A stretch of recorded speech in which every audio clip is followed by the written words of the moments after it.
Bonjour à tous, aujourd'hui très content de vous retrouver sur le S&P 500, une analyse qu'on avait analysée ensemble il y a de ça plus de 10 mois. J'avais l'impression de l'avoir analysée il y a seulement 2-3 mois maximum, mais non, 10 mois qui se sont déjà écoulés pour cette analyse-ci. Alors là, j'ai tout laissé comme je l'avais fait il y a 10 mois, c'est-à-dire que précédemment, on travaillait premièrement sur un graphique en blanc, comme vous voyez ici. Donc ici, c'est une analyse qui date bel et bien du 20 novembre 2018, on va agrandir ça. On va montrer le plan global. Premièrement, on va vite dézoomer du coup, on va aller sur la fin de vidéo où je remontre grossièrement le plan global. Donc ici rien n'a changé, j'ai laissé ça comme avant, c'est-à-dire qu'on voyait un point d'achat pour un bas de 4 pour remonter pour la 5 clairement. Si on zoome légèrement pour revoir les points d'achat plus précis, ici on voyait un premier point d'achat à 2500 points et un deuxième point d'achat à 2400 et légèrement dans les 2300 points comme vous le voyez ici pour retrouver un rebond et remonter avec le S&P 500 comme vous le voyez, d'accord. Donc ici clairement j'ai fait exprès de ne pas toucher au graphique, c'est-à-dire qu'il est devenu noir, c'est-à-dire qu'ici vous voyez bien que les lignes elles ne sont plus visibles, donc je vais juste les modifier et les mettre en blanche pour qu'elles soient plus visibles. Celles-ci là derrière je vais les mettre en jaune, comme ça elles sont également visibles. C'est le même graphique, d'accord, sauf que voilà, le fond il change. Après 10 mois j'ai juste changé en fait d'interface pour mes yeux, pour être moins fatigué quand je travaille dessus. Et ici je vais le mettre en bleu clair et en légèrement plus épais parce qu'on va travailler bien entendu la sous-vague qui est indiquée ici, vous la voyez, la A, la B et la C avec les points d'achat. C'est ce qu'on avait travaillé il y a de ça 10 mois. Maintenant on a trouvé les points d'achat, on va regarder où sont maintenant les points de vente pour cette affaire-ci. Avant de commencer l'analyse, bien entendu, je voulais juste remercier la personne qui a fait la donation qui permet de faire cette analyse-ci. Vous le savez, contre une donation, vous pouvez me demander une analyse finalement sur n'importe quel actif spéculatif, qu'il soit crypto-monnaie ou pas. Donc ici, par exemple, S&P 500 qui n'est absolument pas une crypto-monnaie. Donc en plus de ça, n'est même pas un actif vraiment à part entière, mais plusieurs actifs représentés. Eh bien, vous pouvez me le demander contre une donation. Et en plus de ça, vous pouvez également, si vous le désirez, me demander, eh bien, comme vous voyez ici, le document en français qui vous permettra de votre côté de faire exactement le même travail, c'est-à-dire faire des projections de prix soit haussières, soit baissières, et également mettre des stop-loss, des points d'entrée, des points de sortie, etc., des points d'invalidation de scénario, peu importe de faire tout ce que je fais en vidéo, mais de votre côté. Alors, on agrandit l'écran, d'accord, on voit ceci, c'est-à-dire que, voilà, ici, clairement, tout est mis comme, il y a 10 mois, donc je n'ai rien touché. Donc ici, on laisse bel et bien la A, on laisse bel et bien la B. On attendait l'objectif 2C, encore une fois, soit dans ce rectangle-ci, soit dans ce rectangle-là. C'est-à-dire que si on passe en acheteur dans ce rectangle-là et qu'on se met un point de sortie, si jamais ça crache, eh bien, on sort de position et on rachète dans le deuxième point. D'accord? Mais c'est tout. On n'avait pas donné plus de points. Alors, comment est-ce qu'on a travaillé ça? Bien entendu, ensemble, on a travaillé ça grâce à la flat. Rappelez-vous, bien entendu, je vais faire une petite rétrospective. C'est intéressant de voir quand en fait une analyse se passe bien, comment est-ce qu'on l'a calculé, comment est-ce qu'on l'a travaillé dans le temps précédemment. Donc ici, je recherche vite ici, voilà. Parfait, donc c'est-à-dire qu'on avait notre flat, le bas de A, le haut de B, le bas de C ici en rouge qui maintenant sur le nouveau graphique en noir est en bleu. On avait mis bien entendu les objectifs d'une flat, rappelez-vous, qui sont 61,8, 100, 123 et 161,8% de Fibonacci, pardon. C'est-à-dire qu'ici, clairement, vous voyez, les 123 en rouge, on avait mis un premier rectangle d'achat. Les 161,8 en rouge, on avait également mis un deuxième point d'achat. Alors les points d'avant, on les avait bien entendu pas privilégiés. J'ai expliqué sûrement ça dans les vidéos précédentes, donc je vais pas recommencer. Mais on a des moyens de savoir comment privilégier ou pas certains points d'achat par rapport à d'autres, d'accord, surtout les sous-décomptes, etc. Mais peu importe. Donc ici clairement, 2 points d'achat donnés et 2 points d'achat finalement qui étaient tout à fait cohérents. C'est-à-dire que clairement, on a été les visiter, d'accord, on a été les visiter. Fait pour le premier, achat trop tôt finalement pour ce premier là, mais ce n'est pas grave, on a finalement réussi notre coup au deuxième point d'achat, d'accord. Donc ici pour le moment tout se passe bien, c'est à dire que clairement on est, et donc on va mettre comme l'autre graphique, donc ici je regarde juste si c'est bien indiqué sur le sommet où il se trouve là plutôt, et bien ici on met bien entendu comme sur la vidéo précédente, pour revoir les points d'achat, ici vous l'avez vu sur la vidéo précédente, mais je vais refaire le travail ici, les 161,8% de Fibonacci points d'achat qui sont indiqués ici. Alors oui, le S&P 500 a légèrement écrasé plus fortement, il est vrai, il a été légèrement cherché plus bas, d'accord. Le point d'achat parfait, donc donné en vidéo précédente, était à 2381 points. Maintenant, c'est vrai, on a légèrement écrasé la chose, on a été chercher les 2317. Maintenant, voilà, c'est pas dramatique non plus. Par rapport à un stop loss, si vous aviez mis donc une position de sortie, ça nous aurait fait combien de pourcents potentiel? Donc, on a été chercher ici, on a fait une baisse de combien de pourcents? On a fait une baisse de 2,67% supplémentaire par rapport à notre point d'achat pour après rebondir. Rien de mauvais, réellement, vraiment rien rien de mauvais ici, même excellent point d'achat d'ailleurs, d'accord. Donc ici clairement, pour ma part, fini la figure, elle est terminée, rien de complexe, c'est-à-dire qu'ici, Massé qui était placé ici, peu importe, parce que le temps, j'ose encore une fois le préciser, on ne sait pas le travailler, donc Massé avait été posé, peu importe, à une date donnée, mais vraiment hasardeuse, ça a été posé le 15 avril 2019, mais ça aurait pu être posé le 5 août 2019, je ne sais pas travailler le temps, c'est important à comprendre, juste des intensités de prix et des points d'achat. Quand on arrive au prix donné, on achète ou au vend et c'est pas plus compliqué. Donc ici clairement, je pose mon bas 2C là où il est réellement validé avec léger écrasement de la C au-dessus de ses objectifs de 161,8. Dire que je vais chercher mon bas de 4 que je valide et également. Juste curiosité de ma part, je vais regarder combien en fait la 4 a fait par rapport de retracement par rapport à la 2. D'accord? Donc ici clairement, j'ai envie de regarder par rapport à la 2 combien on nous a fait. Donc ici la 3, 4 et donc ici comme vous voyez par rapport à la racine. J'ai un peu du mal à m'exprimer, je suis désolé, mais c'est reparti, on va regarder ça. Alors je prends pour le moment, là ici, si j'arrive à être assez précis, le sommet de la 3, sans prendre la profondeur de figure pour commencer.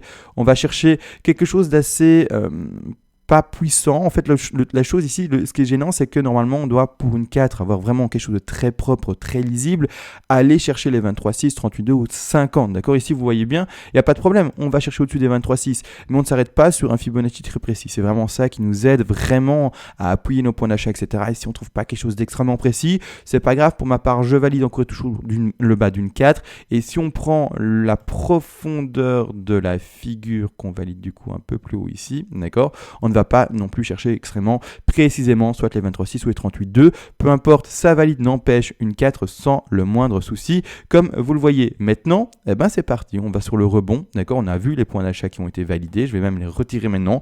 Ils ne sont, à mon sens, plus d'actualité, sauf si correction plus puissante et plus longue. Mais pour ma part, c'est vraiment pas le scénario que je privilégie, d'accord? Donc ici, clairement, on va voir enfin, finalement, si nos points de revente sont bons. Alors d'ailleurs, maintenant, à l'heure à laquelle je vous parle, par rapport aux points de vente qui ont été donnés dans les vidéos précédentes, donc c'est les 3 points de vente ici, encore une fois, rappelez-vous, en trading, on ne vend et on n'achète pas normalement d'un seul coup, d'accord? On achète par petits paliers, d'accord? Surtout la revente, on fait ça avec des paliers, comme vous voyez ici dans ce scénario-ci, c'est-à-dire que normalement, si on devait ne pas faire d'analyse sans tenir à ce qu'on a fait il y a de ça 10 mois, eh bien notre premier point de revente se retrouvera dans ce premier rectangle qu'on y est vraiment très bientôt, d'accord? On va regarder ça bien entendu plus précisément ensemble. Alors premièrement, ce qui m'intéresse aussi, c'est de voir ici en weekly, c'est pas évident. Je pense que j'ai passé en monthly, ça sera plus simple pour moi pour placer mon Fibonacci bien entendu ici, excusez-moi, donc ici je m'adapte par rapport au direct, donc ici je remets d'ailleurs bien ma racine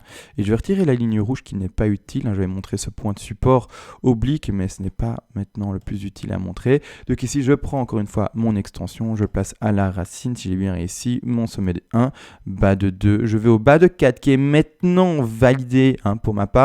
Réellement, on n'est plus sur la spéculation. Donc, les points de revente pour un sommet de 5, je vais les rappeler dans ce scénario-ci. Attention, bien entendu, ce sont les 100, les 161,8 et les 261,8% de Fibonacci.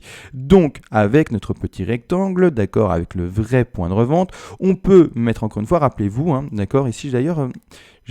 quoique c'est visible, oui, je vais le mettre en rouge, d'accord, avec le nouveau code couleur. Là, j'avais laissé l'ancien code couleur par rapport finalement, comme vous voyez ici, et bien tout simplement pas compliqué par rapport au format blanc et au format d'il y a 10 mois.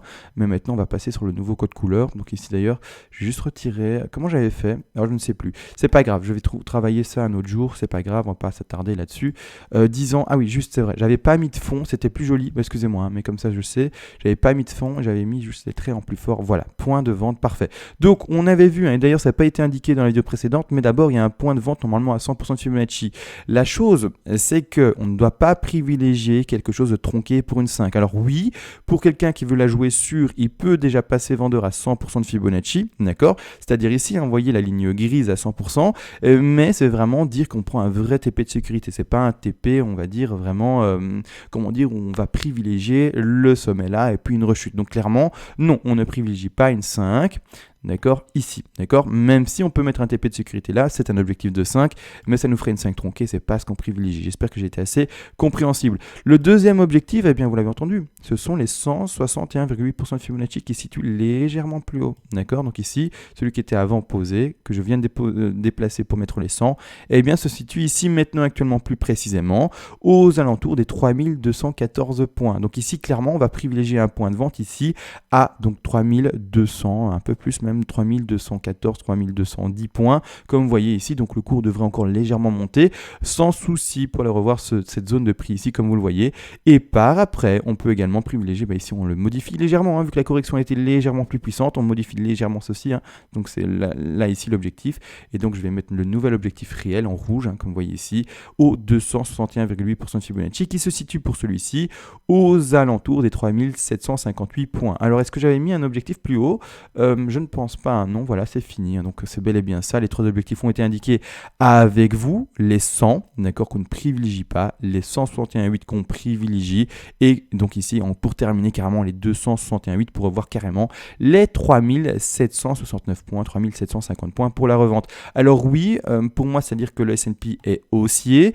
Pas mal de monde, je ne sais pas, en tout cas moi, je n'étais pas dans cette optique-là, mais pas mal de monde voyait le S&P forcément descendre plus bas. Tout le monde parlait d'un crash potentiel, et c'est tout à fait possible, mais tout le monde pensait à un crash potentiel. Pour ma part, je n'étais pas parti dans cette optique-là, j'étais plutôt parti dans un crash qui, lui, devait continuer, ou pas un crash, mais qui devait s'effectuer avec un point d'achat qui ont été donnés, mais pas plus puissant, vraiment corrélé avec quelque chose d'une 4, c'est-à-dire un crash, entre guillemets, plutôt faible. Vous l'avez vu, si on retire nos dessins ici, on est dans quelque chose de plutôt faible, et pas dans quelque chose de faramineux, c'est-à-dire que si on met des petites flèches, pas dans quelque chose qui nous aurait fait ça, d'accord, vraiment plus puissamment, d'accord. Donc ici, on reste dans quelque chose de vraiment très propre, toujours quelque chose de très confiant. Il faut encore être toujours des plus hauts avec le S&P 500. Je ne vois rien pour ma part qui indiquerait un crash actuellement. Alors je veux également préciser, c'est-à-dire que quand on va trouver ce sommet de 5 là, c'est là qu'il y aura le crash. C'est là que ça va faire mal, d'accord? Donc ici, clairement, il faut comprendre que actuellement, ça ne fait pas mal, d'accord? Ce qu'on a eu maintenant, c'était tout petit, tout rikiki, si je peux utiliser ces termes-là. Mais une fois qu'on aura retrouvé cette 5-là, il faut comprendre qu'on sera dans quoi, d'accord? Donc imaginons que la 5, alors là, comme dit, ce sont des zones de vente. Je ne sais pas savoir quand est-ce que ça va s'arrêter, d'accord? Actuellement, impossible. Je ne suis pas magicien, je n'ai pas de boule de cristal. C'est pour ça qu'on met une stratégie avec des points de vente par palier. Encore une fois, take, profit partiel, c'est bel et bien le nom en anglais qu'on lui donne. Donc c'est-à-dire que grossièrement, une fois qu'on aura retrouver cette 5. Imaginons, allez, on va dire que la 5 s'arrête là. Pour donner un exemple, on va dire qu'on s'arrête à 3200 points et qu'à ce moment-là, c'est le moment de rupture. On a fini la hausse, entre guillemets, du S&P 500 et qu'on doit vraiment retrouver une vraie correction cette fois-ci.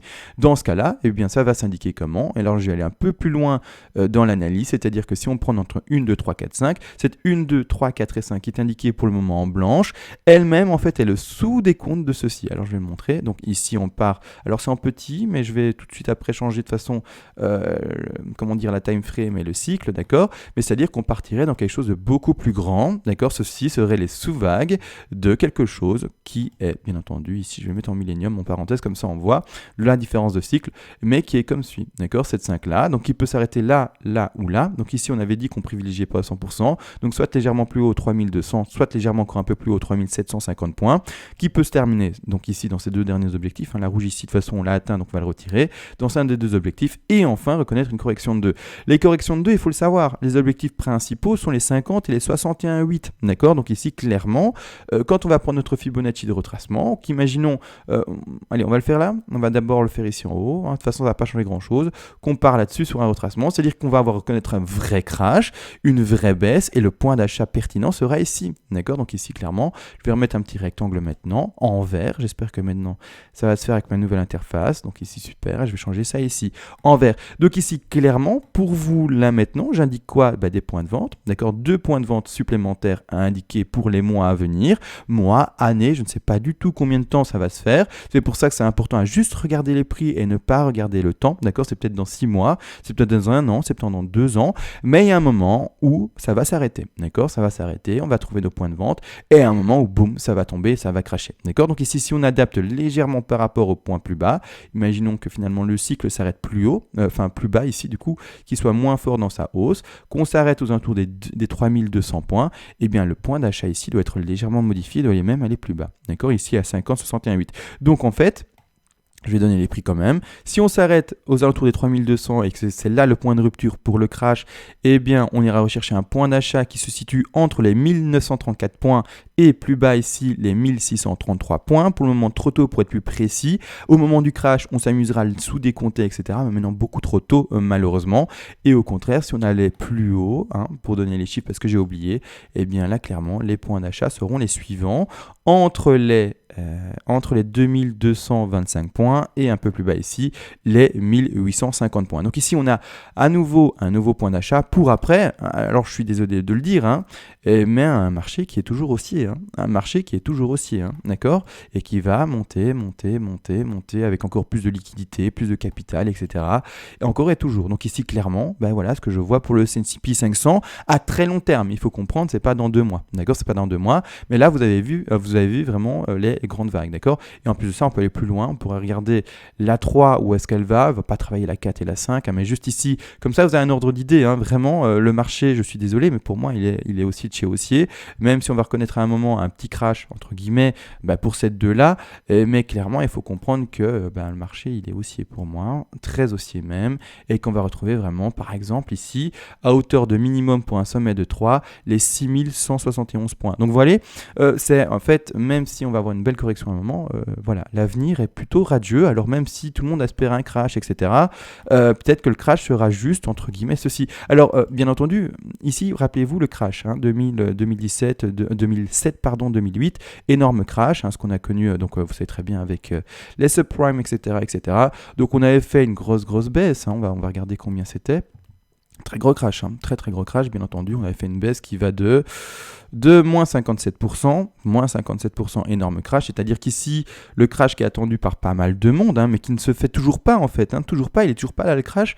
Le crash qui est attendu, pour moi, c'est celui-ci, d'accord, dont tout le monde parle, et c'est faire soit un moins 36%, un peu plus bas, même ici, moins 40%, soit si on va plus haut, d'accord, si on va plus haut, donc on irait chercher cet objectif-ci, il faut comprendre ce que je dis, si on va plus haut dans l'objectif plus haut, pour bien refaire ça, parce que bien entendu là, c'est l'autre objectif, mais par rapport à ceci, donc là c'était bon, donc ici clairement c'est bon, donc ça c'est bon en fait, donc ici clairement refaire un moins 50% potentiel, d'accord, pour si on va plus haut, et si on va plus bas, là je reprends mes mots, si on allait plus bas dans cet objectif-ci, c'est un peu la même chose, ça se joue vraiment à très peu, mais vraiment très peu. Et également là faire carrément, on peut potentiellement aller encore plus bas et carrément nous faire un moins 57. Alors voilà, bien entendu que c'est un gros crash, d'accord, ça va faire mal comme précédemment, mais ça fait partie du cycle haussier. Alors c'est comme ça, il faut juste au moment du crash, alors oui, pour les emplois, etc., pour l'immobilier ou je ne sais pas, ça sera quel genre de crash qu'on va connaître plus tard, mais ça va faire mal, bien entendu que ça va faire mal, etc., ça va faire mal. Mais pour ceux qui jouent en bourse, au contraire, c'est le moment de devenir beaucoup plus riche, c'est-à-dire de revendre au bon moment, de profiter du crash et de racheter plus bas, d'accord, c'est vraiment ça, il faut comprendre, il faut dans le bon sens du trade, il faut dans le bon sens du mouvement, savoir à un moment sortir du mouvement pour prendre le mouvement inverse. Alors c'est pas facile, il faut avoir les tutes bien, en tout cas tenues, d'accord, il faut vraiment il faut être accroché pour surtout des débuts de crash et des mouvements aussi importants. Mais voilà, maintenant encore une fois, il est trop tôt, je ne donne que des points ici comme vous voyez de vente. Alors je peux pas être plus précis dans l'analyse actuellement, je n'ai pas encore assez d'éléments pour faire les sous-décomptes malheureusement. Ça se travaille surtout en monthly, vous voyez très bien, chaque vague met du temps et beaucoup de temps, surtout les impulsives haussières, mais pas les correctifs du coup, les impulsives haussières mettent du temps à se développer, donc là j'ai encore rien du tout malheureusement, même si c'est vrai, on peut le travailler en weekly, monthly, mais voilà, j'ai pas assez malheureusement de bougies pour indiquer les sous-vagues que l'on peut voir ici, clairement.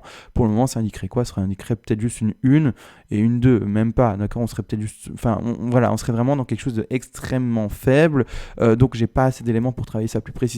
Je donne malgré tout les 2 points de vente et les points d'achat pour plus tard, d'accord. Alors encore une fois, je ne sais pas si l'analyse prochaine se fera dans 10 mois, on verra là où est-ce qu'on en est du coup, j'espère n'empêche qu'elle sera pas trop tardive, plutôt dans 6 mois, là ça sera peut-être mieux de réanalyser le S&P 500 dans 6 mois, maintenant trop tôt, pour le moment tout suit le plan, donc rien d'imprévu, limite la vidéo d'aujourd'hui, est-ce qu'elle est utile par rapport à la vidéo d'il y a 10 mois? Oui, pour faire le suivi et montrer que oui, on continue à suivre le plan, mais grossièrement, techniquement, il n'y a pas grand-chose à apporter de plus. Tout a déjà été fait il y a de ça 10 mois. D'accord? Donc en fait, on repositionne les points de vente à nouveau, donc points d'achat ici, d'accord? Et on repositionne les points de vente plus précisément. Et on vient juste d'aborder ensemble le prochain point d'achat pour le crash à venir, d'accord? Mais il est toujours pas là. Il est toujours pas là, il est toujours pas à attendre. Il est toujours pas d'actualité, en tout cas pour les mois à venir. Hein. Peut-être plus tard dans quelques années, mais maintenant, toujours rien de scandaleux et de dramatique. D'accord? Donc maintenant, on a tout vu. Ça fera une vidéo assez courte, il me semble, mais il n'en faut pas plus. Hein. Juste dire que voilà, tout se passe bien, qu'on continue à monter avec cette affaire-ci, qu'on va chercher nos points de vente pour par après racheter d'ici quelques années notre petit S&P 500. Sur ce, on va se laisser. Merci beaucoup d'ailleurs voilà, pour la donation qui fait toujours et encore vivre la chaîne. Désolé d'ailleurs pour le Bitcoin en ce moment, mais le Bitcoin il fait rien. Hein, d'accord, il faut le comprendre. Le Bitcoin, voilà, il est stable. Donc grossièrement, si on va en daily dessus, il suit le plan, rien de complexe. Voilà. Enfin, je veux dire, on va retrouver nos points d'achat et nos points de vente, surtout ici par rapport au triangle pardon. D'accord, donc ici clairement, rien à dire quoi. On va juste réadapter, c'est vrai, nos points d'achat ou pardon nos points de vente ici. On va regarder ça ensemble, bien entendu, mais voilà, rien de complexe, rien de voilà. C'est pour ça que je fais pas beaucoup de vidéos de Bitcoin. Il y a un moment où voilà, ça me permet également de moi de temporiser, de prendre du temps pour moi, d'un peu faire autre chose, etc. Vous savez très bien, j'ai un travail à côté, etc. également. Donc voilà, ça me permet un peu de souffler pour ma part. Quand il n'y a pas besoin d'analyse, je n'en fais pas, même si je sais, dans les commentaires, vous demandez pas mal d'analyse du Bitcoin, mais voilà, le Bitcoin, qu'est-ce qu'il fait? Il est en range, hein. Il est entre le prix ici des 10 600 et des un peu plus bas 9 000 et quelques, 9 700, depuis maintenant août, d'accord, mi-août jusqu'à maintenant mi-septembre. Donc ça fait un bon bout de temps qu'il stagne et que voulez-vous, voilà, je ne vais pas inventer des mouvements pour celui-ci et inventer des mouvements aberrants alors que non, il ne se passe rien, d'accord. Donc ici clairement, le plan reste le triangle. Hein, d'accord, rien de complexe avant la cassure vers le bas, mais c'est tout, il n'y a rien d'autre à voir pour celui-ci. Sur ce, voilà, on se voit sur d'autres vidéos bien entendu. Demain, une autre analyse, j'ai oublié le nom de l'actif que j'allais analyser, mais je vais faire ça. Donc c'est également un actif spéculatif boursier classique, c'est pas une altcoins, mais ça je le ferai demain en vidéo. Sur ce, on se laisse et ciao.